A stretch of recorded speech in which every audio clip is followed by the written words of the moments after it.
নমস্কাৰ, আজি হৈছে 1 ফেব্ৰুৱাৰী দেওবাৰ। এই মুহূৰ্তত সমগ্ৰ ৰাজ্যবাসীৰ বাবে আহি পৰিছে আজি সন্ধিয়াৰ বহুকেইটা ডাঙৰ খবৰ। জনাইছো আজি সন্ধিয়াৰ প্ৰথমটো ব্ৰেকিং নিউজ। আইনৰ মতে মিয়াই অসমত চলাব নোৱাৰে ৰিক্সা। মুখ্যমন্ত্ৰী হৈ থকালৈকে মিয়াক এনেই কষ্ট দি থাকিম বুলি মন্তব্য ৰাজ্যৰ মুখ্যমন্ত্ৰী ডক্টৰ হিমন্ত বিশ্ব শৰ্মাৰ। জনাইছো সবিশেষ খবৰ। মুখ্যমন্ত্ৰী হৈ থকালৈকে মিয়াক এনেই কষ্ট দি থাকিম। মিয়াই কষ্ট পাই থাকিবই লাগিব আৰু আৰামত কোনো মিয়া অসমত থাকিব নোৱাৰে। মই মুখ্যমন্ত্ৰী হৈ থকালৈকে বাংলাদেশীয়ে কষ্ট পাই থাকিব আৰু মিয়াক কষ্ট দিলেহে অসম এৰিব আৰু ক'ৰবাত নহয় ক'ৰবাত এনেই কষ্ট দি থাকিম মিয়াক। আৰু মিয়াক ই ৰিক্সা চলাবলৈ কিয় দিম? বাংলাদেশীয়ে অসমত কেনেকৈ কৰিব পাৰে, কেনেকৈ কাম কৰিব পাৰে বুলি মন্তব্য মুখ্যমন্ত্ৰীগৰাকীৰ। আৰু আইনৰ মতে মিয়াই অসমত চলাব নোৱাৰে কোনো ৰিক্সা। অবৈধ বাংলাদেশী মিয়াক লৈ মন্তব্য ৰাজ্যৰ মুখ্যমন্ত্ৰী ডক্টৰ হিমন্ত বিশ্ব শৰ্মাৰ। কেতবোৰ বিস্ফোৰক মন্তব্য কৰিছে মিয়াৰ বিৰুদ্ধে। মুখ্যমন্ত্ৰী হৈ থকালৈকে মিয়াক এনেই কষ্ট দি থাকিম বুলি মন্তব্য। লগতে কৈছে যে মিয়াই কষ্ট পাই থাকিবই লাগিব আৰু আৰামত কোনো মিয়া আমাৰ এইখন অসমত থাকিব নোৱাৰে। মই মুখ্যমন্ত্ৰী হৈ থকালৈকে বাংলাদেশীয়ে কষ্ট পাই থাকিব লাগিব।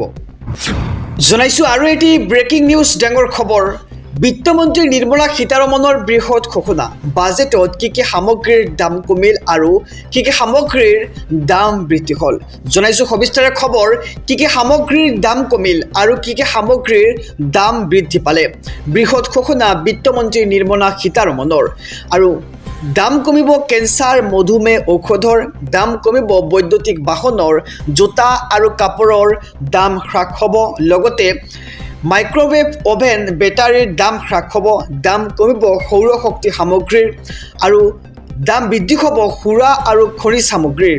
স্ক্ৰেপ সামগ্ৰীৰ দাম বৃদ্ধি পাব। চামৰা CNGৰ দামো হ্ৰাস পাব। আৰু কি সামগ্ৰীৰ দাম কমিছে, লগতে কি সামগ্ৰীৰ দাম বৃদ্ধি হৈছে আমি সবিস্তাৰে জনাইছো আৰু এটি ব্ৰেকিং নিউজ ডাঙৰ খবৰ। মুছলমান হোৱাৰ বাবে এছাৰৰ নামত টাৰ্গেট।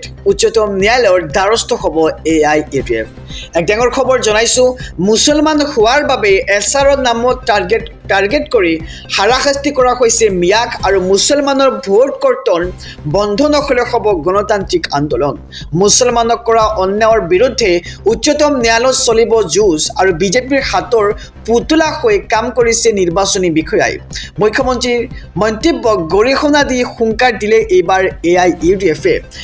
স্বদেশীক বিদেশী সজোৱাৰ ষড়যন্ত্ৰ চলিছে এইখন অসমত আৰু লাখ লাখ মুছলমানক ভোটাধিকাৰৰ পৰা বঞ্চিত কৰাৰ ষড়যন্ত্ৰ আৰু সংবিধানৰ নামত শপত খাই সংবিধান উলংঘা কৰিছে মুখ্যমন্ত্ৰীগৰাকীয়ে। চুৰি ডকাইতেৰে মুছলমানৰ নাম কৰ্তন কৰা হৈছে এইখন অসমত আৰু মুছলমানৰ ওপৰত এই হাৰাশাস্তি কেতিয়াও সহ্য কৰা নহ'ব। বিজেপিৰ বিৰুদ্ধে আক্ৰমণাত্মক স্থিতি জনিয়াৰ বিধায়ক ৰফিকুল ইছলামৰ আৰু কয়াকুছিত হোৱা বৃহৎ প্ৰতিবাদত হুংকাৰ বিধায়ক আশ্ৰাফুল হুছেইনৰো। মুছলমান হোৱাৰ বাবে এছাৰৰ নামত মিয়াক টাৰ্গেট কৰি হাৰাশাস্তি কৰা হৈছে। মুছলমানৰ ভোট কৰ্তন বন্ধ নহ'লে হ'ব গণতান্ত্ৰিক আন্দোলন। জনাইছো আৰু এটি ব্ৰেকিং নিউজ ডাঙৰ খবৰ।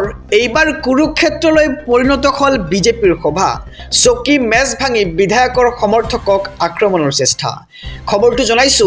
কুৰুক্ষেত্ৰলৈ পৰিণত হ'ল বিজেপিৰ সভা। চকী মেজ ভাঙি বিধায়কৰ সমৰ্থকক আক্ৰমণৰ চেষ্টা কৰা হৈছে। টিকট কেন্দ্ৰিক সংঘাতৰ বাবে দুই ফৈদৰ মাজত হ'ল হতাহতি। টিকট কেন্দ্ৰিক সংঘাতত বিধ্বস্ত বৰচলা সমষ্টি। বিধায়ক গণেশ লিম্বুৰ সভাত প্ৰচণ্ড মাৰপিট। বিধায়কৰ বিৰুদ্ধে গৰজি উঠিল একাংশ দলীয় কৰ্মী। ৰণক্ষেত্ৰলৈ পৰিণত বিজেপিৰ দলীয় সভা। গণেশ লিম্বু বিজেপি নেতা কিশোৰ উপাধ্যায়ৰ সমৰ্থকৰ মাৰপিট আৰু সংখ্যালঘুক আঁচনি প্ৰদানক লৈ ক্ষুব্ধ হৈছে দলীয় কৰ্মী। বিধায়ক গণেশ লিম্বুৰ বিৰুদ্ধে ক্ষোভ উজাৰিলে একাংশই। জনাইছো আৰু এটি ব্ৰেকিং নিউজ ডাঙৰ খবৰ। এছাৰৰ নামত প্ৰকৃত ভোটাৰৰ নাম কৰ্তন নকৰিব। উত্তৰ পূব ইছলামিক সংগঠনৰ এইবাৰ হুংকাৰ দেখিবলৈ পোৱা গৈছে।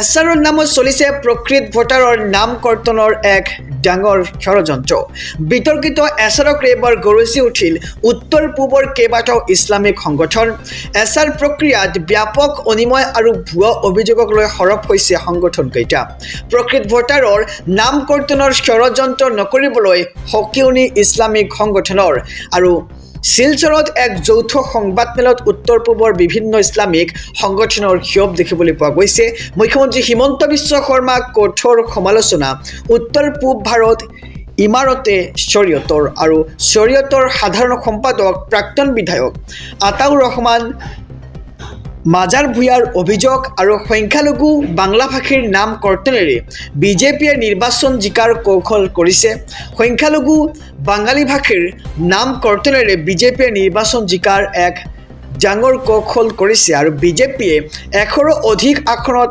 জয়লাভৰ ষড়যন্ত্ৰৰ অভিযোগ মাজাৰ ভূঞাৰ আৰু এছাৰ নামত চলিছে প্ৰকৃত ভোটাৰৰ নাম কৰ্তনৰ এক ডাঙৰ ষড়যন্ত্ৰ বিতৰ্কিত এছাৰক এবাৰ গৰজি উঠিল উত্তৰ পূবৰ কেইবাটাও ইছলামিক সংগঠন হাজাৰজন গৌৰৱ ৰাহুল আহিলেও একো কৰিব নোৱাৰে আৰু মিয়াক খেদিয়ে থাকিম বুলি এক প্ৰকাৰ ডাঙৰ মন্তব্য ৰাজ্যৰ মুখ্যমন্ত্ৰী ডক্টৰ হিমন্ত বিশ্ব শৰ্মাৰ জনাইছোঁ সবিশেষ খবৰ গতিকে খবৰটো দিয়াৰ আগতে যদি আপুনি আমাৰ এই চেনেলটোত নতুন তেন্তে ছাবস্ক্ৰাইব কৰক লগতে ভিডিঅ'খন ভাল লাগিলে ভিডিঅ'খন যাতে লাইক কৰি দিয়ক জনাইছোঁ খবৰ এজন কি হাজাৰজন গৌৰৱ গগৈ ৰাহুল গান্ধী আহিলেও মোক একো কৰিব নোৱাৰে গোটেই পৃথিৱীখনকেই মিয়া কৰিব বিচাৰে কংগ্ৰেছে আৰু অসমীয়া পাহৰি কেৱল মিয়া কৰি থাকে কংগ্ৰেছে মিয়াৰ বিষয়ে কিবা ক'লে কংগ্ৰেছে হাল্লা লগাই দিয়ে আৰু কংগ্ৰেছে নতুন বৰ অসমত মিয়াক সোমোৱাব বিচাৰিছে বাংলাদেশী মিয়াক যিমান পাৰক সিমান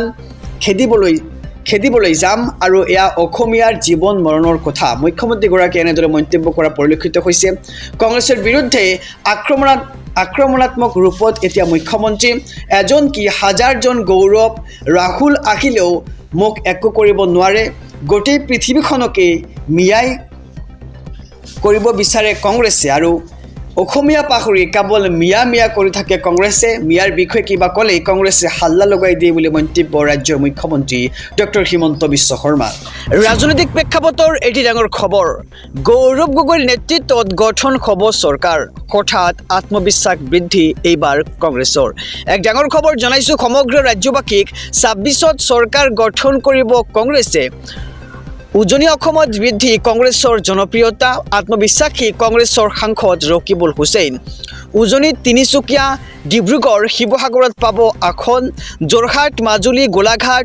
গোলাঘাটত আসন পাব এইবাৰ কংগ্ৰেছে উজনিত 20টাৰো অধিক আসন পাব কংগ্ৰেছে আৰু ধেমাজি লখিমপুৰ শোণিতপুৰত 10খন আসন পাব কংগ্ৰেছে মধ্য অসমত কংগ্ৰেছে পাব 7খনকৈ আসন বৰাকত কংগ্ৰেছে লাভ কৰিব 7খনকৈ আসন আৰু ইয়াৰ সমান্তৰালকৈ নামনি অসমত 15খনকৈ আসন পাব কংগ্ৰেছে কাৰ্বি আংলং ডিমা হাছাওত কংগ্ৰেছে পাব 4খন আসন আৰু 70ৰ পৰা 80খন আসন লৈ গৌৰৱ গগৈৰ নেতৃত্বত গঠন হ'ব চৰকাৰ 26ত চৰকাৰ গঠন কৰিব কংগ্ৰেছে আৰু উজনি অসমত বৃদ্ধি কংগ্ৰেছৰ জনপ্ৰিয়তা আত্মবিশ্বাসী কংগ্ৰেছৰ সাংসদ ৰকিবুল হুছেইন